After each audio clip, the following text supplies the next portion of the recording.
Group S cars out on track. Now, this is some racing we want to see. This is, some will say it's not for sheep stations. I cry foul on that. This is for sheep stations, and I'm about to introduce Em in, and she's got a guy here that knows all about the sheep stations and what it's like to lose one in racing. Emma, Group S cars out on track now. You've got the grid there. Let's have a look. Yes, Darren, we've got Terry Lawler in that beautiful Shelby in first position. Then we have Douglas Barber, Jeff Di Bartolo, Jeff Morgan, Samuel Ross, help me out. Narkovitz, thanks, Ross. And it's Joe Di Bartolo. Sorry, Ray Narkovitz. And then we have Damien Mayer, Tom Wallstab, Hugh Harrison, John Floyd, Hung Do in 11th, Scott Farquharson, yes. Love that name, in number 12, Andrew Wilson, Donald Bartley, John Geist, James Ashby, Jordan Bunyan in 17, Tammy Hotz in 18, Ryan Koenig in 19, Paul Hogan 20. What a grid. This is massive. Peter Kaiser in 21, Andrew Brait in 22, Brian Weston, Christopher Ralph, Perry Spirides, Nigel Catchlove in 26, Dale Ashby in number 27, Jay Murphy 28, Rowan Hodges, Barry Cockayne, Gary Prunster and Christopher Comer. Now, we do have some absences this weekend, Ross. Can you tell us a little bit about it? Because we're missing Joe Collegia from Apex Steel. Yes, and good afternoon, everyone. And it's a great honour to be up here looking at this fantastic field on a beautiful day up here at Winton Motor Raceway. Yes, Joe Collegia had a mechanical issue of substantial proportions yesterday in That's practice. An engine. That's an engine. And I was here a few weeks ago with my son, and Joe was up here with his crew sorting out the new engine. So unfortunately that didn't go so well, and so Joe's not with us, unfortunately, in that beautiful red Corvette.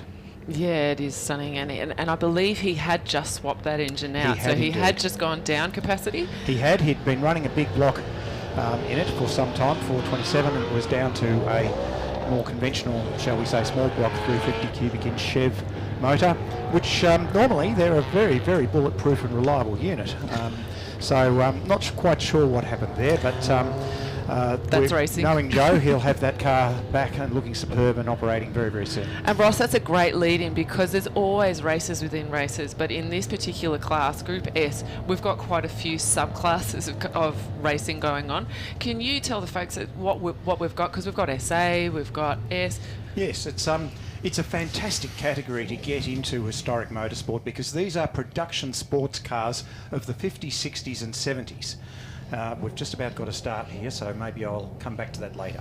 But Ross, it's interesting because I came here this weekend to see a yellow Pantera on the front couple of rows of the grid, and you're here commentating. So there's got to be a great bit of trepidation that you're up here with us, yeah? Well, if I wasn't doing this, I'd be in a fetal position crying. So yes, good therapy. The Pantera is under repair, and it will be back in time for Sandown after its unfortunate meeting with the pit lane wall at Phillip Island in March. Let's have a look here.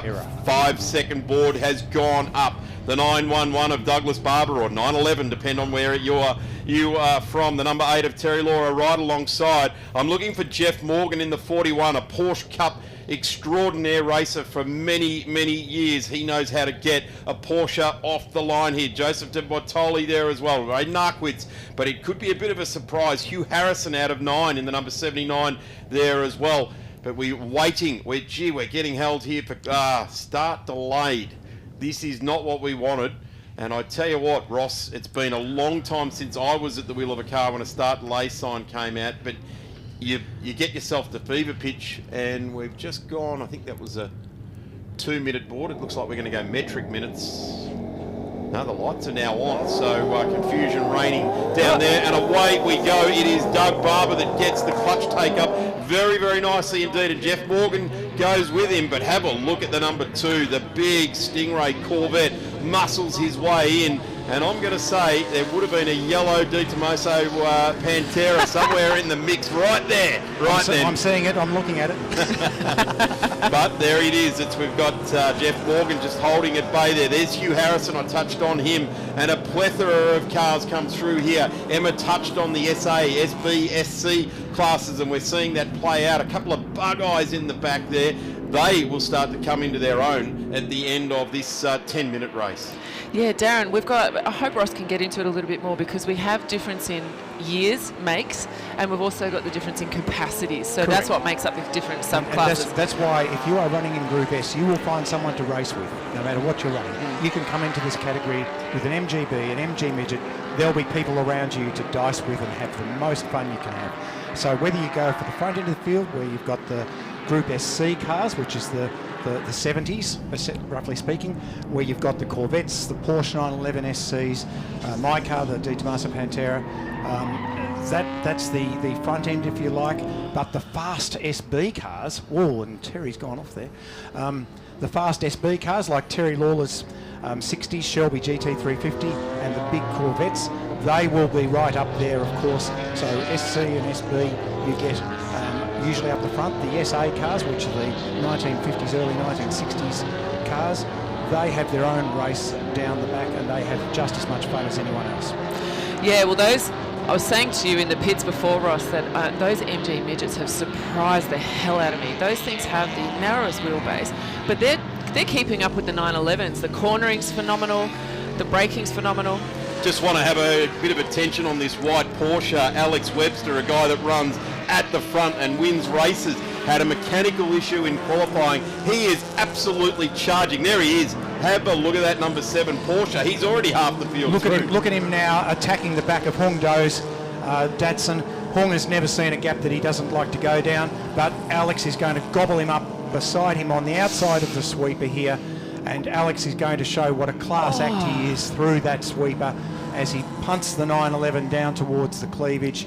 Hung Do will be trying to hang on, if I pardon the pun there, and the fact is that these guys will have an absolute cracking dice through this area. Look at the Alpha getting up the inside of the big Corvette, and now Alex is going up inside. That's young Sam Narkovitz, who was actually out-qualified his dad, a feeling I'm used to, in the Corvette. Whenever I hand the Pantera to my son, he puts it many places up ahead of me. Look at this side-by-side. Absolutely classic Group S racing, fast, clean racing, where you've got such variety of vehicles, and there's something for everyone in this category. That is a man with a plan. Now, if you think you're seeing things in your Porsche aficionado, that is a Carrera, but he has put a 3-litre in it, so it's technically the same spec as an RS, which is really cool. So he will be able to, with that 3-litre, get right up there. Now, Ross, we've got also 2 tyre brands that we're running through this category. One is the Hoosiers and the other is the Yokies. Can you explain to the guys why you'd be running a Hoosier? It just suits my car. It suits the big horsepower V8s, I find. That seems to be a general consensus. And the Yokies tend to be favoured a lot more by the Porsche guys. That's just a general comment. Everyone finds a tyre from the list that we're allowed that suits them. I've experimented with Bridgestones, Yokies, you name it, over the years, but I must say the Hoosiers have changed my life, given that I'm driving a car that's 1,400 kilograms with no power brakes, no power steering, and everything that you do is through your tyres. Now, if you ask Alex, the Hoosiers aren't an impediment because he gets 10-pin them according to him. But if you ask Jeff, no, they're cold and they stay cold and they just get heated on the last lap. I tell you what, though, they've all got to try and have a look at this car, number 911. It's of Barber leading the way here. Doug Barber, half race distance, and he has got himself a really handy lead. These sort of shorter sprint races, when you've got a 2-second lead over your nearest protagonist, Joseph De Patolo, you're doing very, very well, particularly considering there's probably about half the capacity between the Porsche and the Stingray. This is a great example of the variety in Group S racing. What you've got is different strengths and weaknesses. So there's Dougie Barber, who is a very, very good steerer, lots of experience, driving a beautifully prepared 911, fantastic power to weight, great brakes, superb handling, as against the raw straight line top end speed of the Chevy Corvette, which will always suffer eventually under brakes compared to the 911, but a well driven car, as Joe's always is, will give it right up to the 911s. You've never heard a Porsche driver or anyone racing against the Porsche complain about the brakes, have you? Never. Porsche synonymous with massive brakes, big stoppers, they haul up right across their range. We're going to see the 944s later on this afternoon. Even those things stop beautifully. Yes. Absolutely. And the thing is, the great thing about Porsches, being biased, and you're not biased, but I am, they do the same thing day in, day out. So they're the perfect choice for a racer. They're a perfect choice for someone who wants to do a whole circuit year after year after year. And some of these guys, I believe, Ross, you've been racing with for 10, if not 20 years. Yes, I've been running the Pantera for 23 years, and my son Chris, who's in a V today, more recently as well, and in fact he beat Doug Barber here in Pantera, not something that I'd ever be able to do. Yeah, there's guys here who've been, and here's one of them. Rowan Hodges in the Lotus Elan. He's been here the whole time. When I started racing the Pantera in 2002, he was running around in that car, has been since the 90s. That's an example of someone who illustrates how long-lived you can be in this category, because you just don't stop having fun and people to race with. Absolutely, and from getting to know you guys over this weekend, Ross, you're a lot of owner drivers. You're all owner drivers, actually, and you've got a sparse crew. So there's really only a couple of mechanics, if not the driver being their own mechanic as well. So this is really self-maintained, self-funded. It's a lot of work, but it's a testament to you guys. All of the cars out there in this category are immaculate. Well, and it's also a testament to the camaraderie of the category. Someone like my mechanic, the wonderful Mark Johnson from MJR Engineering in Lilydale, he will make himself available to help people out around the paddock as and when people need a hand, as do all the other people who are here in a mechanical capacity. The vast bulk of the drivers in Group S don't have a mechanic with them, but they'll have someone quite often that they look to and share with. Other people will have a crew, but yeah, look, it's a very much a self-made DIY category, and people, as I say, can get into this for not a big outlay in an MGB or similar. We just had a good look at Andre Brett there in the Datsun 2000, and he's doing a terrific job. That car, the 311, that we're having a look at, and then we're getting a good look now at a Mustang fishtailing down the straight. Terry Law's Shelby GT350, never called a Mustang. No, I know I'm going to get tripped over tonight. Ian Ross will have you shot at dawn if you do. That Shelby is an example of a fantastic Group SB car that is as fast or faster than any SC car. I love seeing a Shelby get a little bit squirrely in the rear. It's actually exciting to watch, especially at Winton. Being driven very, very nicely as well. There it is, charging down the straight. Our race leader, he is doing a massive job here. We're probably only going to get another lap out of this one. A 1:37.58. Lawler in that aforementioned Shelby, a 1:36.45. So that's the fastest car on track. Third fastest is the Bartolo car, and Lawler doing a very, very nice job. Just looking at Jeff Morgan. He's gone up the straight there. He's not about 10 seconds arrears of our race leader at the moment in the green 911.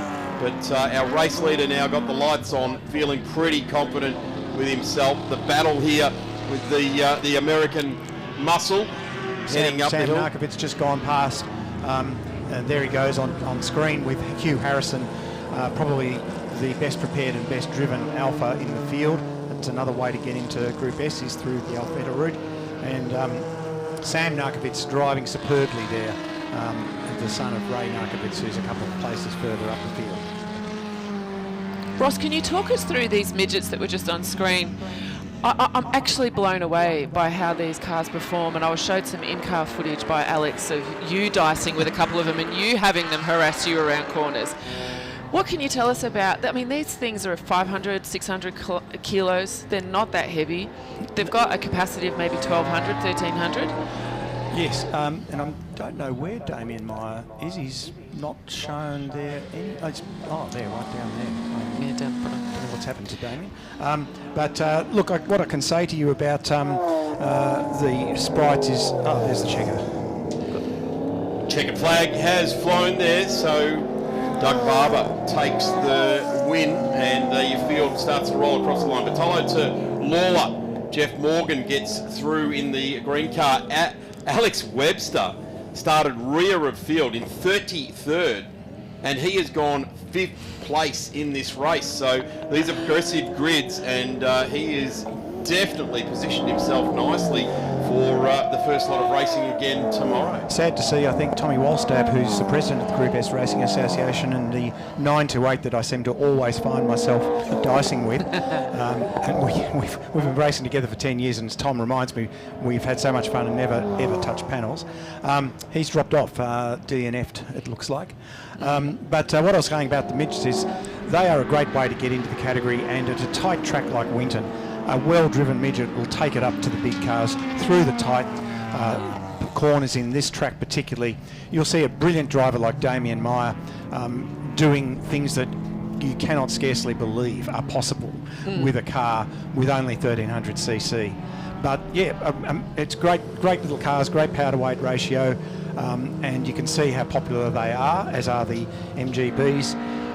Great way to get into Group S racing, and as I said, Group S provides variety, close, clean, spirited racing, and I just can't wait to be out there, which I will be come Sandown in November. Well said, Ross. It's actually quite interesting from my perspective. Unemployable driver these days, but calling a race with a guy who does a lot of racing, they're like a cat in a hot tin roof when they join us in commentary, aren't they? It's like a dance going on. I'm actually literally shifting from one foot to the other. Yeah, that's exactly right. Let's have a quick look as the field has disappeared right through there. Ray Narkwitz gets through on Sam Narkwitz. Hung Do eventually through in the Datsun there in 8th. Hugh Harrison in 9th there. Floyd, Bartley, Geest, Ashby, Wilson and Farquharson round out our 15, and I certainly recommend you jump onto Natsoft Timing because I'm not going to get through all of the cars. There's some great replays that we're just seeing now on screen. The cars heading off into the dirt. That was early on in the race, and we saw a bit of American English and German muscle getting it there. Here is Alex Webster. He's charging his way through the field. This was a really good battle with Narkwitz in that about lap 3, I think that was, but Alex has done an Alex, I'm going to say, and charged. Absolutely. And demonstrating the braking capacities of a 911 in the process. Fantastic, great, excellent. Thank you two very much for joining us with Group S. We're not too far away from having the Touring Car Legends and 5-litre Touring Car Sprint. Not a race, but a sprint, so it's a lap time. We'll be back with Brett Florence as he enjoys the fantastic event that he spent so long organising.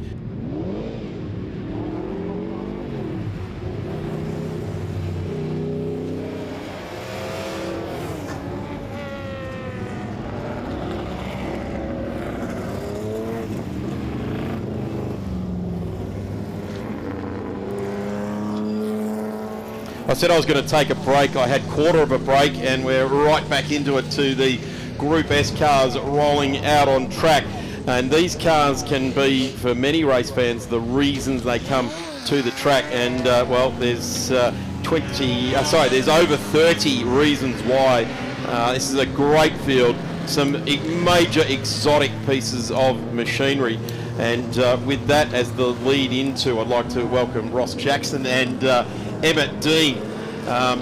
Ross, you're not out there on track. The De Tomaso, the Pantera, everyone keeps reminding you, I'll just stay with the trend. Be cool to see you back out there, but thank you so much for bringing your wealth of knowledge to the commentary call with Emma and myself today. It's a pleasure, an absolute delight to be here at this glorious track on what's got to be a perfect winter's day. I'm so excited for this race. We're going to see some of the guys who are normally further up the field coming through from the back. I'm talking about the best driver in Group S, and I'd say one of the best drivers in historic racing in Australia, Damien Meyer, coming from rear of grid. Yes. Tommy Walstab, who has been wrestling with what we call in Porsche 928s the green wire of death overnight, and has apparently fixed his electrical problems. He's coming from rear of grid. Perry Spiritus, who hilariously jumped in the wrong car and started to enter the track in his 2022 Porsche in a Group S race yesterday before he realised, whoops, wrong car, not regularity, should be in the Corvette. He's starting from rear of grid as well. So we've got a very exciting race ahead of us, and I'm missing not being there in the yellow peril, but hey, we'll have it back by Sandown. Well, I'll say, like I said yesterday, I came here to see the Pantera, and it's great to have you here giving us all of your amazing enthusiasm there as well. Em, let's have a look at the grid sheet, how these cars will line up. Well, just before that, Darren, I was lured here under the promise of a yellow Pantera. So I am absolutely devastated. Sounds like I'm going to be done for misleading and deceptive conduct. And I've got an apology for Mr. Webster Senior, Alex's dad, for shouting out a 3-litre in that Carrera that Alex hooned around the track yesterday, and it's actually a 2.7. And then Alex spent his evening sending me videos of in-car of his Conqueror on track yesterday. I've got to say, I've got 3 angles. I've got to say, thank God he did, because it kept us entertained during dinner watching all those fantastic videos. Let's have a look at the grid quickly before they jump away. Douglas Barber will lead them away to Joseph De Bartoli. Terry Lawler will be a major threat in this one, and something we just got told is that Jeff Morgan has got the Bathurst gearbox in that car, so could be a bit of a concern. There's no concern out of car number 7, starting out of position number 5, Alex Webster, definitely a 2.7. Ray Narkowitz in the Corvette there. Sam Narkowitz is the next one. Hung Du in that Datsun, and that is being absolutely driven magnificently. When you look at the machinery in front of him, taking a Datsun to a gunfight is very, very brave, and he drove brilliantly yesterday. Hugh Harrison in the Alpha, John Floyd, Don Bartley, John Geese, James Abbottson, Andrew Wilson, Scott Farquharson, Ryan Koenig, you've got to be careful with that one, saying it fast. Ryan Koenig, Paul Hogan, no, not the Channel 9 or the Crocodile Hunter, as we jump away, and it is Barber again. Have a look at Webster. Car 7 bobs his nose into screen, but it'll be the 911 leading the field through. Morgan plugs the gap and says, no, mate, I've got a lot more experience in Porsches than you, Alex. And Alex says, well, I'm pretty quick. The number 8 charges up there as well. Oh, look at Terry Lawler coming down. Oh! Everybody holds their hats on. The number 8 gathers it all back up. Narkowitz takes evading action. Everybody breathes again. Hung Du says, come on, everyone, let's get on with it. We've got to get out after these Porsches out in front there. But, wow, that Shelby just getting sideways on the grass. I hope you two have got your breath back. I need a shot of something. Terry's going to need a change of underwear after that one. Absolutely. I reckon I'm getting about 4 other videos from Alex tonight of the in-car. Although he has put a camera into Tom's 928, so can't wait to see if Tom does any hunting. Jeff Morgan there positioning himself very, very nicely. A real clever run into 1 and 2 with Alex charging at him. Jeff used all those years of experience in Porsche Cup. Just placed his car nicely, didn't block, didn't do anything, just put the car right where he knew that a fellow Porsche couldn't get through here. Big lock up on the rears there for 911. Doug Barber in the lead of this one. And watch the Corvette's sheer V8 horsepower try to get past Dougie Barber. Can't quite cut it, but you can see Jeff Morgan. Jeff's got the Bathurst ratios. He's got the wrong gearbox for this track, but once he gets going, the corner speed, his talent will allow him to carry, will ensure that he's right up there amongst the front 2, 3. You can see Joe's all over the back of Dougie Barber here, and Jeff's keeping them in sight. You'll see the experience and the talent of Doug as he rips away in the 911, using all of that extraordinary powder weight ratio. Look at Tommy Walstab coming up through the field. He's going to be carving his way through using the V8 power of the 928. Beautiful smooth driving there by Tom. Just up on the ripple strip, gently used it to his advantage. And he's bringing some of the bigger cars through with him here. This is Group S. This is the real life part of Group S. Big fields, just smattered with history of racing. A couple of smiling sprites there. Em, you love the smiling sprites, don't you? I do. I'm a sucker for them. Yes, and that's the thing about Group S. It's a great way to get into a Stokes, because no matter what you're driving, you will have someone to race with, and you will be having the time of your life.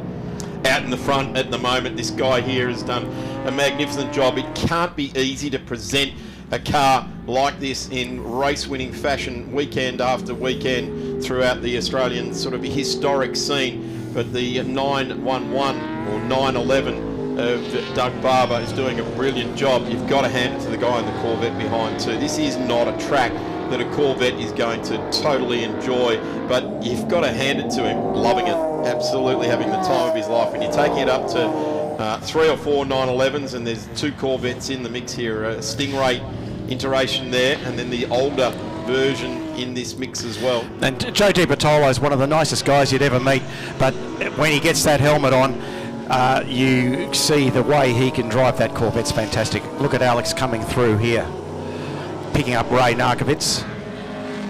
Yeah, the good drivers tend to have split personalities. There's helmet on, helmet off personality. But just a moment for that livery on Doug Barber's car, the Martini livery. It's just gorgeous. Love those retro liveries on the 911s. Let's have a look at some of these MG midgets as they push their way through the field, coming through turns 1 and 2.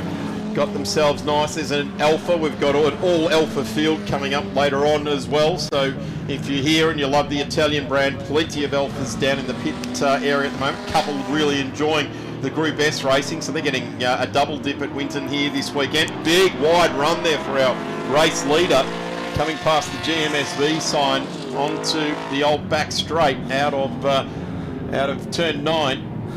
And you can see Perry Spiritus in the pale yellow Corvette's also working his way through the field. So Perry is definitely started down off 33rd in this one, and Perry's currently made himself up to 23rd, and dealing with a great guy of Victorian Motorsport is Chris Ralph just in front of him in his MG as well. Storming across the line, there goes Jeff Morgan. There goes the second one of the Narkowitz Corvettes, and our race leader. Gee, with 3 minutes to go, Darren, there's not a comfortable lead that Doug has over Joe in that vet. But what you'll find is most probably he will be able to use the braking capacity of the 911 to keep ahead of Joe. The race is probably not long enough for Joe's brakes to start to go off, but that is something that does happen with the Corvettes in a longer race compared to a 911. Tom Walsteb just getting a short back and side from the 53 Alpha going through there, which is Andrew Wilson coming onto the old straight. But we go with the leaders and around Tank up to Gumtree, and pretty much holding station. The interesting thing here, Em, is that the big charge from the rear by Alex Webster yesterday in car number 7 has kind of been halted at the moment. He's been held back into position number 5 and really isn't making too much ground up on the cars in front. Yeah, the problem is when you got those vets up the front, though, they just charge away on those straights. So I mean, the Porsche, like to reiterate Ross's point, the Porsches have it under braking all the time. You just kind of have to force a mistake if you can. You've got to cover the mirrors, you've got to put that pressure on and see if someone makes a mistake somewhere just to get through. On camera now we've got Ray Narkovitz. Now notice that is a much older Chevy Corvette. That's a 1963 or 4 car, whereas Joe's is a much later 69 car, so it's got the 350, whereas Ray's has a 327 cubic inch, yet he's still holding him. Look at him coming through here. Fantastic driving by Ray Narkovitz. There it is, and what a beautiful car that is. There's Alex Webster, we were talking about, charge from the rear of the field, and the master of GoPros is Alex. And the president. And kept us all entertained last night with his in-car footage. So thanks for that, Alex. Very much appreciate all of that. Into the sweeper he goes, and a guy that he respects his machinery, but he knows it's a race car, and that's what he's using it for. At the moment, it's just his push forward has been sort of halted a little bit. There's a fantastic video, my favourite, of my car, which is Alex and me dicing at Sandown. Just says 911 versus Pantera. It's up on YouTube, but it's great. We just diced the whole race. Well, at this point, Ross, I'm not even sure if you've got a Pantera. I mean, that's what I came for, and I haven't seen it at all. Oh, I'm sure. I'll show you the pictures if you want. I'm sure he's going to be motivated after this weekend to get the Pantera back, as we've got Alex Webster now having a look at the car. 6 on screen. Gee, he's pinching up that left front brake as he takes all the weight over onto the right-hand wheel and pushes through. Just starting to come through some of the back markers here in the Group S race. We've got just under a minute on the time certain clock. So they'll go around, they'll get another 2 laps out of this. We've just lost Damien Meyer. He's in the pits. Not sure what's going on there, but that's a shame. We'll see him in the MGs and Inviteds later on, hopefully taking it to Philchester again. It's absolutely immense. Here's a couple of bug eyes out there. Car number 152. They're just happy to be here, aren't they? Barry Cocaine, synonymous with racing, the Austin Healey Sprite. Just under 1 litre capacity there. Gee, I just doubled their engine size, didn't I? Just under 1 litre capacity. But when you look at the lap times, it always bamboozles me. The old argument, power to weight ratio, and I'm going to say power to fun ratio at the absolute top end of the score sheet there. Yes, they weigh very little, and what they'd give for 2 litres though. Yeah, that's right. I should not have said that. The other one there, Greg Prunster in the Austin Healey Sprite there as well, and car number 42. He's dealing with a couple of fire-breathing Porsches and Corvettes at the moment. Morgan's all over the back of Joe DiPatolo now. Everywhere you look on track at the moment, there's great little battle packs, 5, 6, 7, 8 cars in a row lined up. Here we go down into turn number 3. It's an older Porsche, of course an air-cooled That's Ryan Porsche Koenig there as well, doing a terrific job. And he's holding off a whole lot of midgets. It looks like a Triumph TR there as well. Not a GT. That's a 2 litre early Porsche 911E, so not like the 911 Carreras that you're seeing from the mid to late 70s up the front of the field. A much older, short wheelbase Porsche, but a beautiful car, always well presented and extremely well driven. They're looking left and right now. There's a midget, the number 75, and that's Brian Weston. He's pushing very, very hard on the number 50 now, Ryan Koenig, as Ross just mentioned. But they're bottled up behind here. The Porsche are obviously getting that the power down, and nicely. There's an Alpha in the mix and an MGB off the back of this group, and they really are battling it out. Group S Racing on display there, showing how you can have fun in a battle pack no matter what you're driving, and all those guys will be having an absolute ball.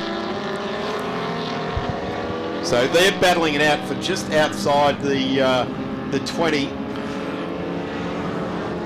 And we are on our final lap for this race number 2 for the weekend for Group S. A field with something for everybody in it. When you look down the entry list, you've got beautiful pieces of machinery from the UK, from Germany, from North America, Italy, all mixed in here. That Triumph in the middle there, beautiful looking car. And you'll notice how clean the racing is. Group S guards its reputation for fast, clean racing very jealously, and we recognise the beauty of these cars, and it's a non-contact sport, but we race hard and we race for fun. Paul Hogan in the Triumph GT6 there, doing a good job. Here comes Dougie. He's going to greet the checkered flag. Yes, there he is. And Joe holds on for second. Doug Barber's taken it away. We did lose Perry Spiridis, Andre Brett and Daniel Meyer in the end there, so they must have come into trouble. There's our winners taking the checkered flag, the Porsche, Doug Barber. Great drive by Joe DiPatolo to hold second in a car that's very heavy. Yes, huge amounts of horsepower, but just has not got the handling or the brakes that a Porsche does, but very well set up, and a great drive by Joe. How cool is it with the left hooker here at Winton? You can come past and just about give the fans past there. Give them a high five as you go past. I thought it was Alex giving us a wave, commentary box wave.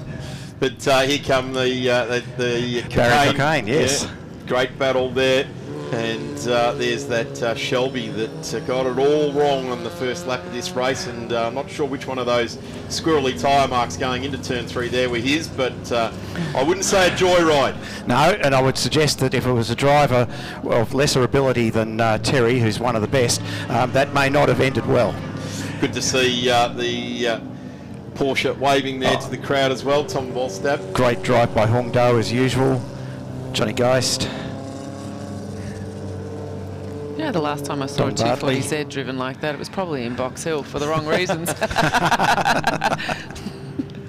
Whole field of cars coming through. Narkwitz, Harrison, Floyd, Tom Wallstab home in 10th, Bartley, Hung Du, Geist, Wilson, Ashby, Koenig, Weston, and that rounds out our 20. Ross, thank you very much for Group S. Very, very popular with the people here at Trackside. Great call. And we've got Group S on again later today at 2:50. We'll take ourselves a quick break. We've got touring car legends and 5-litre touring cars.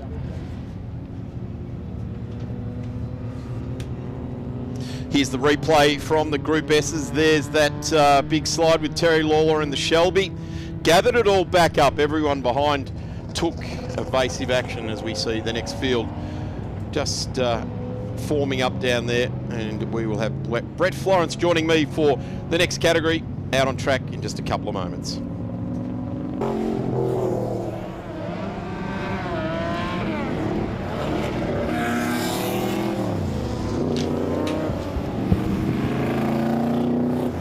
Group S cars on track now, and they always grab our attention, these magnificent sports cars from all over the world. You think of a place where sports cars come from, and we'll have one of them on track. Broad strokes, we've got things out of Europe, Germany, Italy. The North American muscle / sports cars represented very, very nicely indeed. Something, again, as we expect at this particular event. Shelby car there of Terry Lawler, who has been absolutely massive here this weekend. Emma Dean and Ross Jackson join us here in the commentary booth for all the expert comments on Group S. Guys, this has been a terrific weekend at Group S racing. Hasn't it just, Darren? Thanks for welcoming me. I went to the garages after race 2, and the guys were all just standing in a circle laughing and yelling at each other. They had a great time out there this morning. That's what we do. That's what we do in Group S. We stand and laugh and yell at each other. Well, Ross, it must be a great group to be a part of, honestly. But what we saw in the last race was a sandwich of Porsches and Corvettes, which was phenomenal because you got that straight line speed of the Corvettes and the superior braking of the 911s. Bias much, yes, but it's a fact. So Doug Barber will lead us away out of pole position. Joe Di Bertoli in car number 2 will jump away from the front row as well, and it is going to be Germany versus the USA as we head down into turn number 1. Jeff Morgan and Rain Arkwood, same dynamic really as we head down into turn 1 there as well. Car number 6, Hung Do, has just gone back a little bit in this one. He'll start out at 12, but it'll be Alex Webster. And I've got to say, guys, I'm sort of looking to you. I hope you guys are caught up with Alex, because he sort of maintained station in the race earlier today. He had a huge charge through the pack yesterday, but looking forward to seeing if he can start to get further forward than 5th on the grid. What's going to be fascinating is the start here, because you've got on the one side, on the pole sitters side, 3 Porsches lined up one behind the other, and next to them 3 Corvettes lined up one against. So it's going to be an interesting entry into turn 1. Yeah, it is. It's going to be the dedicated hard dragging machines coming from driver's right, isn't it? And the ones that are going to get through turn 1 flat and fast on driver's left. How good's the visual of the grid though? Yes, yeah, it really is. Terry Lawler will come out of 8th. John Floyd out of 9. Tom Wallstab in that behemoth of a Porsche, he'll come out of position number 10. Don Bartley, Hung Do, as I mentioned, he'll come out of 6, and I'm actually looking to Hung towards the end of this race to start to grab some spots there in the Datsun. John Geist, Andrew Wilson, James Ashby, Ryan Koenig, Brian Weston, Paul Hogan out of 18th. Tammy Hotz in the New South Welshman driver in there as well. In car number 70, Scott Farquharson, Chris Ralph in the MG, he'll start out at 21. Peter Kaiser, Gordon Bunyan, Dale Ashby, Jay Murphy, Rowan Hodges, Greg Prudster, and away we go. Who wins the run down to turn 1? And it's horsepower. It is too. Have a look at that. This is what has been needed all weekend long. Someone to head off Doug Barber, and it'll be Joseph Di Bertoli that does it. And that could be the decisive move of the race. He can make this Stingray very, very wide indeed. Oh, look, that's a great start. Clean, good start by the entire field. We're missing Damien Meyer, who's sadly had to put the MG away, and also Perry Spiritus, but the rest of the field out there doing the great show off the line that Group S is renowned for. Corvette up to the water tower, holds the line into the side there. This is interesting. Doug Barber has pretty much led the race from the word go this weekend.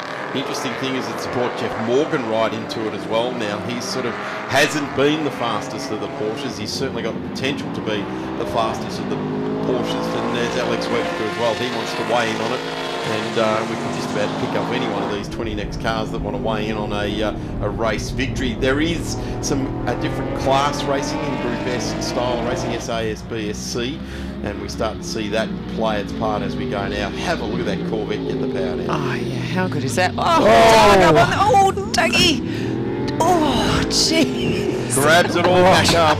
Here's Jeff Morgan, I told you, he was poised. Last of the late breakers there. Fantastic. Porsche, vet, and we've got Alex Webster who's going to make a pain of himself too with the vet of Ray Narkowitz as well. Yeah, this is pretty cool. Jeff Morgan now has gone, I've got about 25 centimetres of yellow and black checkered flag across my windscreen. I'm designed to run late with the sun getting low in the sky, and he's using that to his distinct advantage right now. Absolutely. That birch green Porsche of Jeff's is just phenomenal. Cuts a great figure out on the track. And you can see the 69 Corvette is leading the 65 Corvette. As I mentioned in the earlier race, the 69 has the benefit of a 350 cubic inch Chev engine, whereas the 65 is running a 327, which are harder to make breathe and rev at high revs, but doing a great job. All of that front four are driving sensationally. Yeah, Doug's making the best of that Porsche on 2 wheels or 4 wheels. Just looking back at the battle there that Ross was talking about, and it's Tom Wallstad in car number 3, the Porsche 928.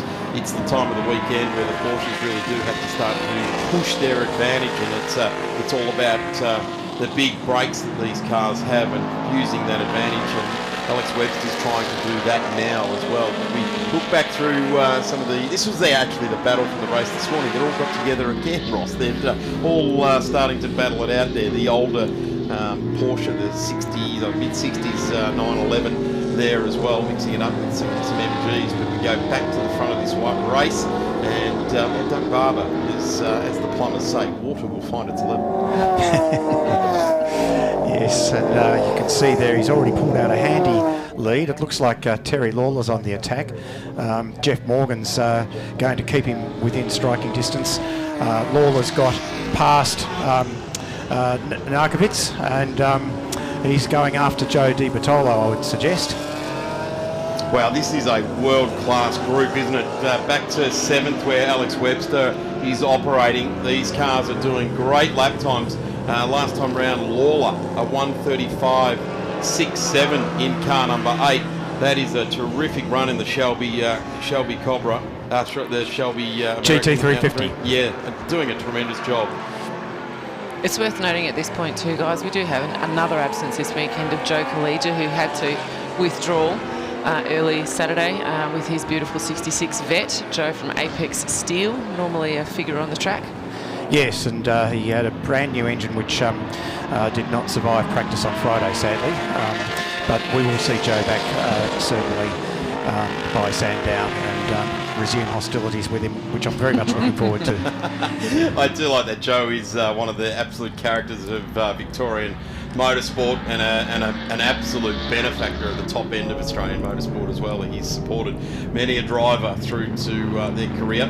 Tom Wallstad now, he has got a battle on his hands, and that is with the car 20 of Narkowitz. And I know that spot very, very well because normally I'm somewhere around about where those 3 cars are. Is that the gap there between car 20 and... I can see a Pantera. Is that where there's a yellow Pantera? There's a ghostly phantom yellow Pantera about there. Yes, exactly right. All right, Em, that's enough. Leave the man alone. Can't let it go, Darren. Yes, so they continue on. And it's gone through. Oh, wow. What an upset. So much for having the Bathurst gearbox and that being a handicap for him. Maybe he just found he did have another gearbox in the back of the car. Yeah, he changed it out in the brake. Yeah. Well done. Look at that birch He realised that 3rd and 4th ratio were the same. 5th's a different one, but you never get into 5th here.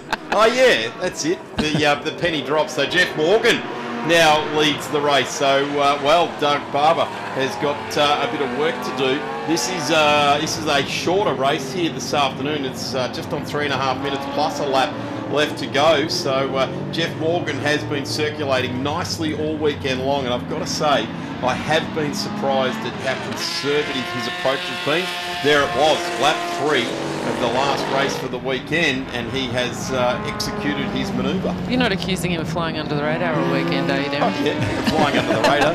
Yeah, why not? Why not? Because Doug Barber hasn't. He's been flying it out in front, and I don't think he's going to give it up here, because on lap 1 we saw him slide into the lead of the race. Well, Doug is nothing if not a competitive sportsman, and he's also someone we all joke about has a weight advantage in his car because he's not a big man. And he's going to not let Jeff get away from him. You can back that in. Yeah, well, I wouldn't have thought that give up is in either of their vocabularies, exactly Ross. right. So he's under attack from Terry Lawler now.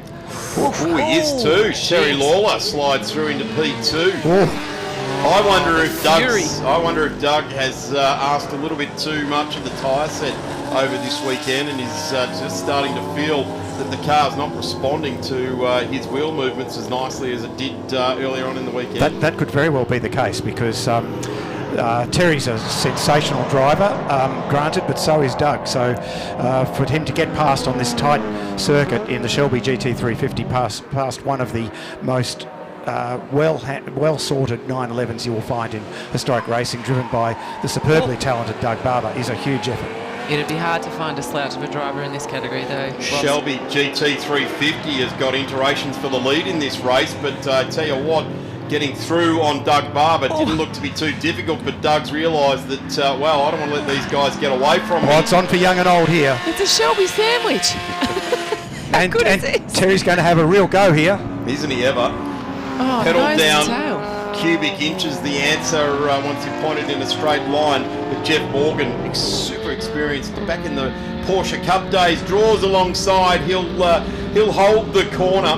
He'll have all that skill. He won't sort of chop him off. He'll just give him no other option than to stay behind him. But when you get in a straight line and you turn the tap on a V8, it is very, very hard to hold them at bay. Pulls out.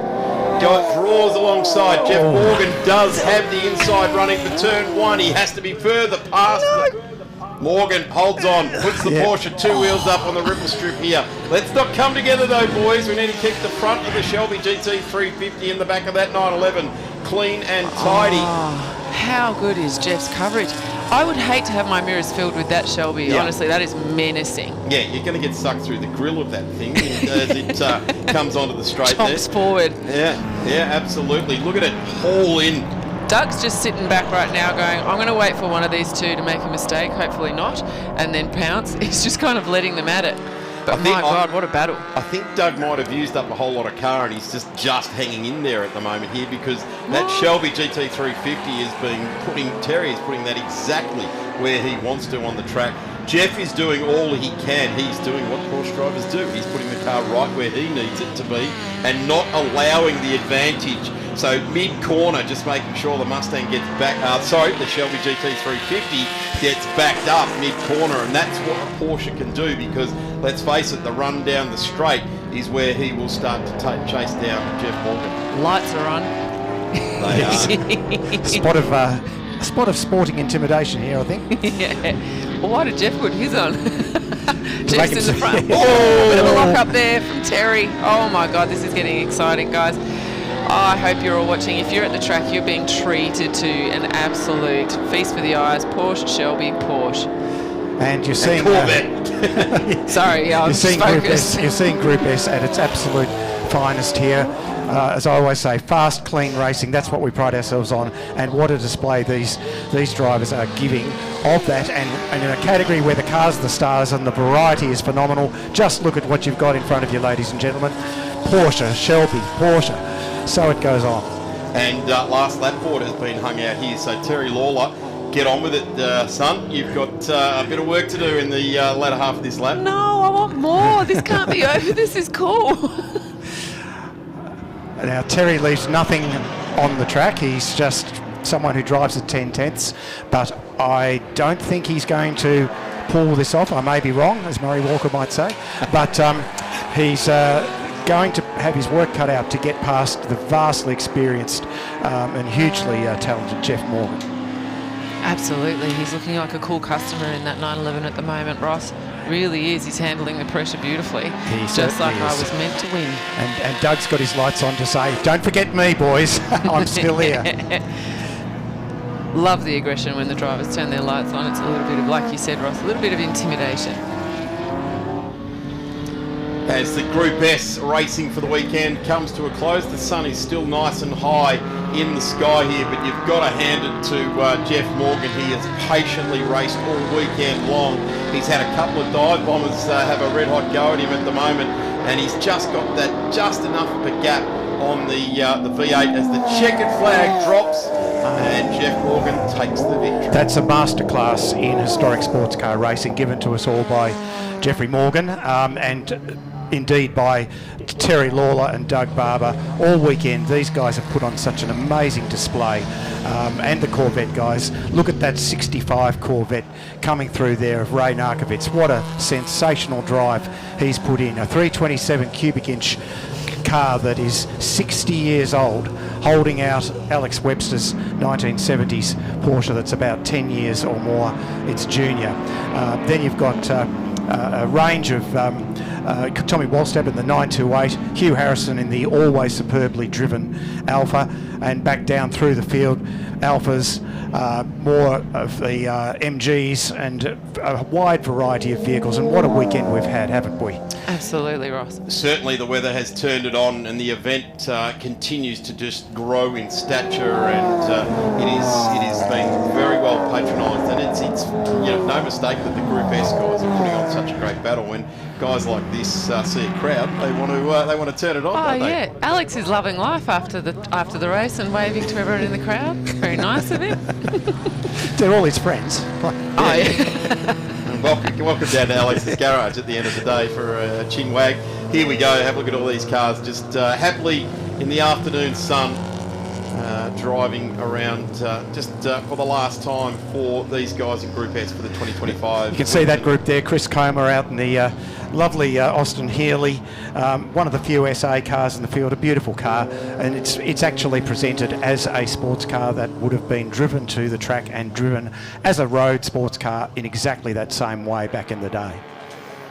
There we go, just wheeling down, enjoying the last lap journey around, slowing down, just looking after the mechanical package, making sure everything just winds down very nicely indeed. Ross, thank you so much for your time, so giving over this weekend. We've teased you out the building 3 times this weekend, but I'm sure, I hope we've given you the encouragement to get the Pantera back out and about. I'm not sure I needed any encouragement to do that. I've got enough motivation to be out there.